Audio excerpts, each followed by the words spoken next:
வணக்கம். இன்றைக்கி நம்ம பார்க்க போகிற டாபிக் எக்ஸ்ட்ராடிக்ஷன். எக்ஸ்ட்ராடிக்ஷன் அப்படின்னா தவறு செய்து தப்பி சென்றவரை சரணடைத்தல் தான் எக்ஸ்ட்ராடிக்ஷன், அதாவது சரண்டர் ஆஃப் எஸ்கேபி. எஸ்கேபி அப்படின்னா தவறு செய்து தப்பி சென்றவரை தான் நம்ம எஸ்கேபி அப்படின்னு சொல்கிறோம். இப்போது ஒரு நபர் தவறு செஞ்சுட்டு அந்த நாட்டுக்குள்ளேயே இருந்தார், அதாவது வித்தின் த கண்ட்ரிக்குள்ளே இருந்தாருன்னா அந்த நாட்டு தண்டனையிலேருந்து தப்பிக்க முடியாது. ஆல்சோ அந்த நாட்டுக்கு இவரை தண்டிக்கிறதுக்கு எல்லா உரிமையும் இருக்குது. இதே அந்த நபர் தவறு செஞ்சுட்டு வேறொரு நாட்டுக்கு எஸ்கேப் ஆகி போயிட்டாருன்னா அவ்வளோ ஈஸியாக பனிஷ் பண்ணிட முடியாது. ஆல்சோ அந்த நாட்டு தண்டனையிலேருந்து நம்ம தப்பிச்சிடலாம் அப்படின்ற நோக்கத்தோடு தான் அவர் போகிறாரு. இந்த மாதிரி கேசஸில் இன்டர்நேஷ்னல் சப்போர்ட், அதாவது ஒத்துழைப்பு நமக்கு தேவைப்படுது. இன்டர்நேஷ்னல் சப்போர்ட் வச்சு குற்றவாளி தப்பி சென்ற நாட்டிடம் இவங்க ஒரு இன்ஃபர்மேஷன் சொல்லணும். அந்த இன்ஃபர்மேஷன் ரெக்வஸ்ட் வழியில் இருக்கணும். இந்த மாதிரி எங்கள் நாட்டின் குற்றவாளி உங்கள் நாட்டுக்கு தப்பிச்சு வந்துட்டாரு, அவரை பார்த்தீங்கன்னா எங்ககிட்ட ஹேண்ட் ஓவர் பண்ணுங்க அப்படின்ற ஒரு இன்ஃபர்மேஷன் இன் ரெக்வஸ்ட் வேல இருக்கணும். எக்ஸ்ட்ராடிக்ஷனில் ஸ்டாக்கோட டெஃபினிஷன் இங்கே என்னவா இருக்குன்னா, it is comes under treaty or reciprocity, அதாவது நாடுகளுக்கு இடையே ஒரு ஒப்பந்தம் மாதிரி. ரெசிப்ரோசிட்டி அப்படின்னா எனக்காக நீ இதை பண்ணு, உனக்காக நான் அதை பண்ணுறேன். ஃபார் எக்ஸாம்பிள், என் நாட்டிலேருந்து குற்றவாளி தப்பிச்சு உன் நாட்டுக்கு வந்துட்டானா எங்ககிட்ட ஹேண்ட் ஓவர் பண்ணிவிடு. சப்போஸ் உங்கள் நாட்டிலேருந்து ஒரு குற்றவாளி எங்கள் நாட்டுக்கு வந்துட்டாங்கன்னா நாங்கள் உங்ககிட்ட ஹேண்ட் ஓவர் பண்ணுறோம். இதன் அடிப்படையில் தான் ஸ்டாக் எக்ஸ்ட்ராடிக்ஷனை டிஃபைன் பண்ணுறாரு. இப்படி குற்றம் செஞ்சு தப்பியோடிய அந்த நபரை தன் நாட்டுக்குள் வச்சு விசாரிக்கணும் அப்படின்றதுக்காக அந்த குற்றவாளியை நாடு கடத்த சொல்லுவாங்க, அதாவது டிப்போர்ட் பண்ண சொல்லுவாங்க. ஆனால் ஒரு பொலிட்டிக்கல் அஃபெண்டர்ஸ், அதாவது அரசியல் குற்றவாளி, அண்ட் மிலிட்ரி கிரிமினல்ஸ், அதாவது இராணுவ குற்றவாளி, இவங்க ரெண்டு பேரையுமே நாடு கடத்த முடியாது. இந்த எக்ஸ்ட்ராடிக்ஷனுடைய நோக்கம் என்ன? கிரைம், அதாவது குற்றங்களை ஒடுக்கணும், and control or prevent the crime, குற்றங்களை கட்டுப்படுத்தணும். ரெண்டாவது, குற்றவாளி தண்டனையிலேருந்து தப்பிச்சிடலாம் அப்படின்ற ஒரு எண்ணம் வரக்கூடாது. மூணாவது, குற்றவாளிகளை விசாரிப்பதற்காக சாட்சிகள் இருப்பதால் அந்த விசாரணை இன்னும் எஃபெக்டிவாக மாறுது. நாலாவது, குற்றவாளி தப்பிச்சு போயிட்டானா அவனை எங்ககிட்ட சரண்டர் பண்ணுங்க அப்படின்ற ஒரு ரெசிப்ரோசிட்டி இருக்கு. இந்த எக்ஸ்ட்ராடிக்ஷனுக்கு கோர்ட் சில ரூல்ஸ் சொல்றாங்க. நம்பர் 1, நாடுகளுக்கு இடையே இருதரப்பு ஒப்படைப்பு கொள்கை, அதாவது பைலேட்ரல் எக்ஸ்ட்ராடிக்ஷன் ட்ரீட்டி இருக்கணும். நம்பர் 2, அந்த ட்ரீட்டியில் சொல்கிற மாதிரி விசாரணைகள்லாம் முறையாக ஃபாலோ பண்ணணும். நம்பர் 3, அந்த குற்றவாளிக்கு எதிராக சாட்சிகள் இருக்கணும். நம்பர் 4, குற்றவாளியை குறிப்பிட்ட குற்றத்திற்காக மட்டுமே தண்டிக்கப்பட வேண்டும். நம்பர் 5, இராணுவம் அண்ட் மத குற்றங்களுக்காக டிப்போர்ட், அதாவது நாடு கடத்தக்கூடாது. இதுக்கு சில பிரின்சிபல்ஸ் இருக்கு. Nationality, political offence, rule of speciality and double criminality. ஒன்று ஒன்றா பார்க்கலாம். First, nationality. இப்போது ஒரு குற்றவாளி அவன் வேறு ஒரு நாட்டுக்கு போய் தவறு செஞ்சுட்டு திருப்பி அவனுடைய சொந்த நாட்டுக்கே வந்துட்டானா அந்த நாடு அவனை திருப்பி அனுப்பாது. ஃபார் எக்ஸாம்பிள், ஒரு இந்திய நபர் சைனாவுக்கு போய் குற்றம் செஞ்சுட்டு திருப்பி இந்தியாவுக்கே ரிட்டர்ன் ஆயிட்டாருன்னு வச்சுக்கோங்க.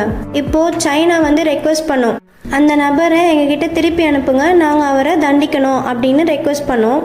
இப்போது இந்தியா அந்த நபரை ஃபஸ்ட்டு எடுத்தோன்னே என்ன பார்க்கும்னா, இவர் நம்மளுடைய நேஷ்னாலிட்டியா, அதாவது இவர் ஒரு இந்திய குடிமகனா அப்படின்றத ஃபஸ்ட்டு பார்க்கும்.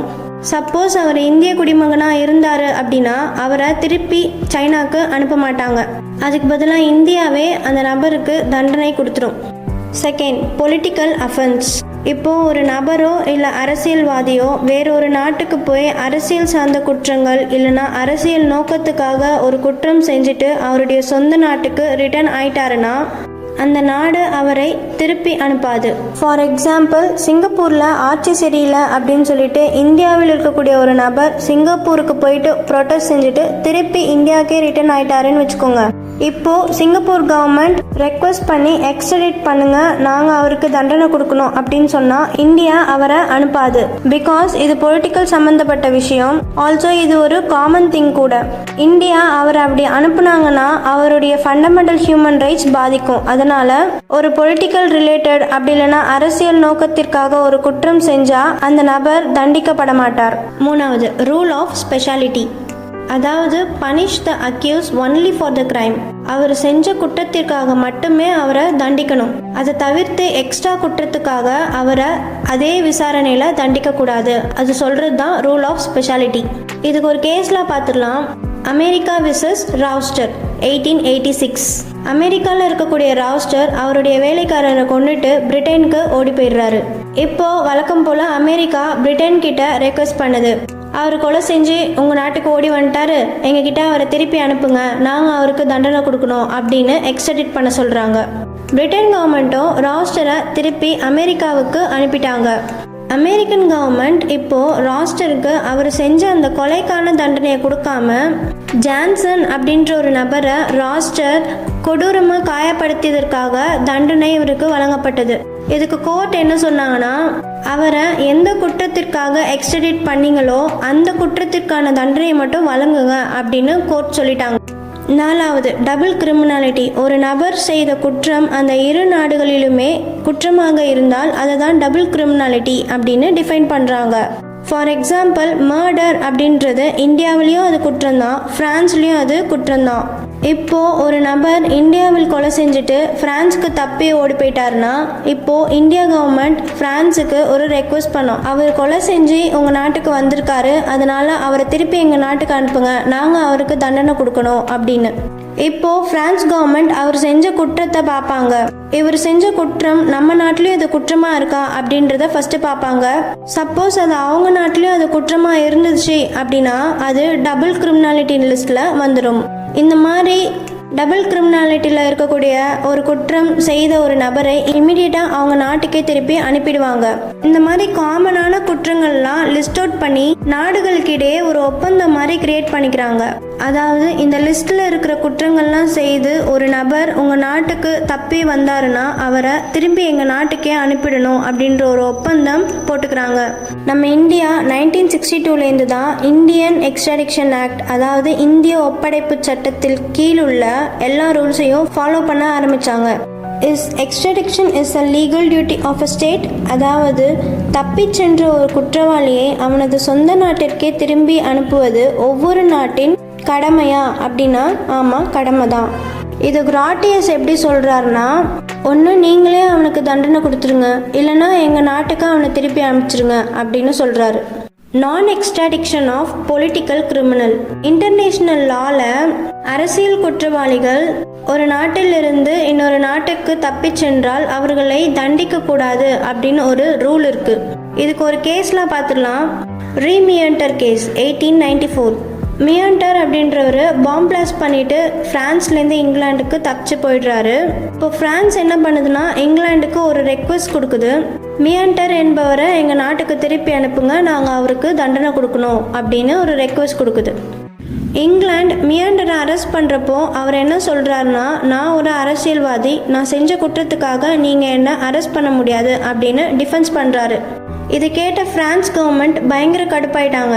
நீங்கள் அரசியல்வாதின்னு தானே சொல்கிறீங்க, நீங்கள் இருந்த ஆட்சியில் மக்கள் யாருமே திருப்தி அடையலை, அதனால நீங்கள் ஒரு அரசியல்வாதி கிடையாது அப்படின்னு சொல்லி அவரை அரெஸ்ட் பண்ணிட்டாங்க. எக்ஸ்ட்ராடிக்ஷனுக்கு ஒரு கேஸ்லாம் பார்க்கலாம். Mubarak Ali Ahmad versus state of Bombay.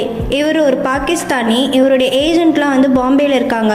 இவர் பாம்பேயில் இருக்கக்கூடிய பிஸ்னஸ்மேன்ஸ் கூட நான் அரிசி சப்ளை பண்ணுறேன் அப்படின்னு ஒரு அக்ரிமெண்ட் போடுறாங்க. இப்போ அரிசி பாகிஸ்தான்லேருந்து இந்தியாவுக்கு சப்ளை ஆகணும்னா நீங்கள் என்னோட ஏஜென்ட்டுக்கு 5 lakhs கொடுக்கணும் அப்படின்னு சொல்கிறாரு.